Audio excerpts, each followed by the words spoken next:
na yung construction company, ito na ang katiwalian dito, pag-aari po ng tatay ni Bongo na ang pangalan ay Lapid Fire Pandarambong. Tuloy ang kalkala ng resibo, mahigit 300 milyong piso umano ng flood control projects nakuha ng kaanak ni Senator Bongo. 5 flood control projects sa Davao del Sur ang napunta sa Alfrego Builders and Supply ayon sa listahan mismo ni PBBM. Ang Alfrego, pagmamayari ng half-brother ni Senator Bongo. Naging basihan niya ni former Senator Sonny Trillanes para magsampa ng plunder and graft complaints laban kina Go at dating Pangulong Rodrigo Duterte. Sinusubukan pa ng Bilyonaryo News Channel kumuha ng pahayag mula sa kampo ni Go. Pero wala. Ano pa ba inaasahan natin, mga kaibigang, isasagot nila? Siyempre, didepensahan din, di ba? Kapag ka sumasabit, mga kaibigan, sa kaso, yun ang gagamitin. Politika lang yan, kasinungalingan yan, at saka luma na yan.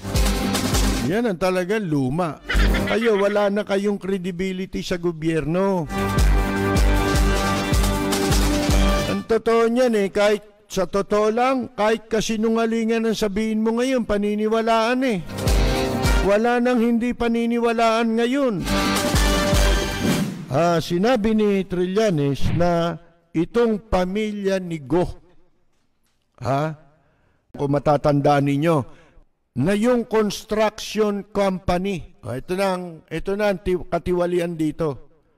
Yung construction company, edi siyempre na-consummate yung kontrata. Pagkatapos, sino yung kumpanya, di ba, na involved sa kontratang pumasok sa gobyerno? Pag-aari po ng tatay ni Bongo na ang pangalan ay Desiderio Lim.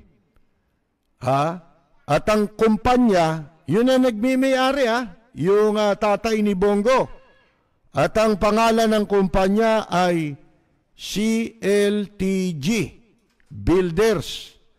O yung CLTG, initial ng buong pangalan ni Bongo. Ang pangalan niya Christopher Lawrence. Ano ba yung middle name? T. Ang middle name. Pagkatapos G. Ang apelyido niya ay Go. Ayan. CLTG Builders. Samantala, itong si Alfrego Builders and Supply, meron pang isang kontraktor, kumpanya, na ang pangalan ni Alfrego Builders and Supply. Ito naman ay pag-aari ng kapatid sa labas o half-brother, di ba? Sa Tagalog yun kapatid sa labas, di ba? Ni Bongo, na ang pangalan ay Alfredo Amero Go. Ayan. So, yung Alfrego ay acronym din ng kanyang buong pangalan, itong kapatid sa labas ni Bongo. Ngayon, ito, babasahin natin at ipapanood ko rin sa inyo yung sagot ni Bongo para maging patas tayo bago tayo mag-analisa. Ano po? Ito, pakinggan nyo si Bongo naman.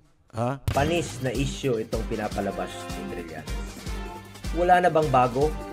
Katunayan, noong Setyembre 2018 pa, hindi pa ako senador, ay sinagot ko na ito at hinamon ko pa nga si Trillanes na imbestigahan niya at magsampa siya ng kaso. Hindi ako uurong sa kaso dahil alam ko na malinis ang aking konsensya at wala akong batas na nilabag.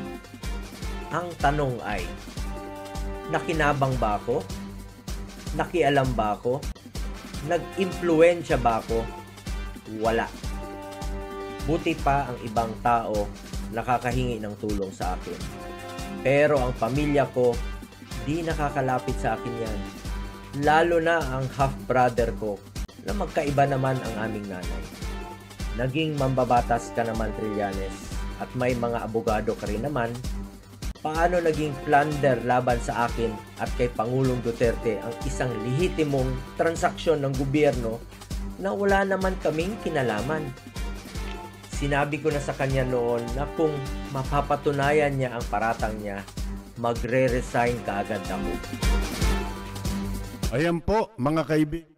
Dinig na dinig po ninyo at napanood ninyo ang sagot. Nakinabang baan niya ako? Sinasabi ko sa batas, hindi yun nakinabang ka. Tsak na makikinabang ka riyan. At dyan sa pagsisiwalat na yan, sa takbo na yan ng katiwaliang ito, hindi lang ikaw ang nakinabang. Yung nagpapahintulot niyan ang nakikinabang, di ba? Ngayon, 2018 pa niya yan wala namang napatunayan Doon sa napatunayan, trabaho yun ng ombudsman at ng mga hukuman ng Sandigang Bayad. Kaya lang, yun na nga, kayo nag-appoint na niyan di ba? Ang sinasabi ng batas, hindi kayo pwedeng pumasok sa transaksyon at ang inyong mga kamag-anak. Hindi ba? Yun ang nasa batas. Hindi mo pwedeng ikatwiran yan. Nakinabang ba ako? Nakinabang ka man o hindi, salita mo lang yan. Kaya pinagbabawal ng batas ang pagpasok ng mga kamag-anak sa kontrata, sa transaksyon, para nga hindi ka makinabang. Hindi ba? Yun nga ang purpose ng batas Tapos tatanungin mo kung nakinabang ka. Hindi na kailangang i-memorize yun. Yun ang intention ng law. Hindi ba? Para hindi kayo makinabang, magamit ninyo ang inyong impluwensya habang kayo ay nasa poder ng kapangyarihan. Sabi, cabinet members, nung ma-consummate itong mga contract na ito, ay kuwang ka nasa executive ka Hindi ba? Special Assistant to the President. Nakialam ba ako? Kailangan pa bang i-memorize yung mga tanong mo? Nag-impluensya ba ako? Bay, tatay mo yan Kung talagang ayaw mo, hindi dapat kasali yan. Di ba? Huwag niyo isali yan. Mga kaibigan, wala raw. Ang pamilya ko hindi nakakalapit sa akin yan. Ang daming gumagamit niyang katwiran na yan, gasgas na yan. Lalo na ang half-brother ko. Magkaiba naman kami ng aming nanay. Hindi sinasabi kong half-brother. Kapatid mo pa rin yun dahil anak ng tatay mo yun. Tanungin nyo anya, ang DPWH. Mapupwesto ba yan kung hindi dahil sa inyo? Di ba? Kundi dahil sa iyo, kahit magtanong ka dyan yan nga yung pugad ng mga magnanakaw sa gobyerno DPWH mga kaibigan ni isang beses anya, wala akong tinawagan. Paano namin nalaman? Nakamonitor ba kami sa cellphone mo? Nakabantay ba kami sa iyo? Ang pinagbabasihan lahat dito, batas. Hindi pwede yan, salita nyo lang. Di ba? Ang dapat sagutin nila, totoo bang nagkaroon ng kontrata o hindi sa panahon mo? Alam mo ba ang batas o hindi? Isinasabi mo, procurement law lang yun paano yung constitutional provision sa Article 7? Mas mataas na batas ito. Na hindi kayo pwede. Kahit sinong pamilya nyo, hindi pwede. Sabi nga nung isang programang wala na, ngayon, yung soko. Yan, di ba? Hindi nagsisinungaling ang ebidensya. Patay ka. Paano mo patutunayan na hindi ka nakinabang pangalan mo nakalagay doon sa at ang pumipirma, tatay niya pa rin, pinaglalaruan nila yung batas sa kontrata. Isipin ninyo, dahil lang sila Class B, Merong ano yan classification, yung license na ikaw ay pwedeng makipag-transact ng kontrata sa gobyerno. Yung mga kontraktor. Pagka AAA, di ba?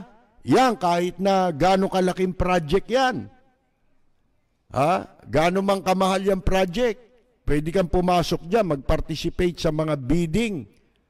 Pero kung ikaw ay Class B, bilang itong kontrata o yung kumpanya, yung lisensya ng kumpanya sa pangungontrata ng kumpanya na ginamit ng tatay ni Bongo, mga kaibigan, ano lang, yung kay Senador Trillanes ay Class B lang. Yung lisensya. Paano ka nakapag-participate sa bilyon-bilyon? Hindi ka pwede ron. Disqualified ka ron. So ano ginawa? Nakipagkutsabahan, ang tawag joint agreement. Sa mga merong lisensyang AAA. Mga kaibigan. Pero, siya pumipirma. Dapat ang pipirma ron, yung may-ari ng lisensya. Bakit yung tatay ni Bongo ang nakapirma sa kontrata? Meron po tayong ipinost na tanong di ba? Alam nyo ba kung ano tawag sa Bisaya, Kasi Bisayang dialect nila, di ba? Ni Digong nyo, tsaka ni Bongo, di ba? Ano ba talaga tawag sa kanya, ni Digong nyo? Kasi pati mga Bisaya, ito rin yata tawag O kung hindi pa nyo tinatawag, ito tawag nyo. Kasi sa salitang Bisaya, merong merong mga malalambing di ba? Na tawag. Yung Inday, di ba? Pagka mahal mo yung Inday, di ba? Meron pang isa. Ito ang tawag ni Digong nyo kay Bongo. Ano tawag? Palanggago. Kasi yung palangga, ano yun palangga, di ba? Yung sinasabi mo yun sa isang mahalaga sa yung tao. Palangga. Meron pa, pangga, di ba? Pangga. Yan. Bisayan, dialect yan mga kaibigan Kaya, ang tawag ni Digong nyo dyan, kung hindi palanggago, panggago.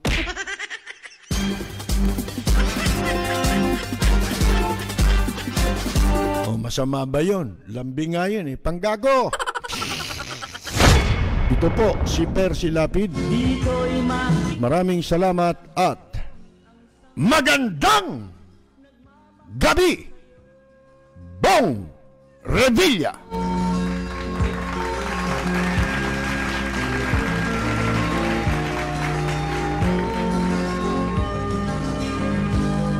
Ang bayan ko'y punong-puno ng yaman.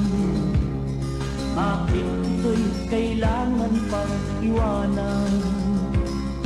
Hindi nga ba't anong sarap mabuhay ng buong ganap?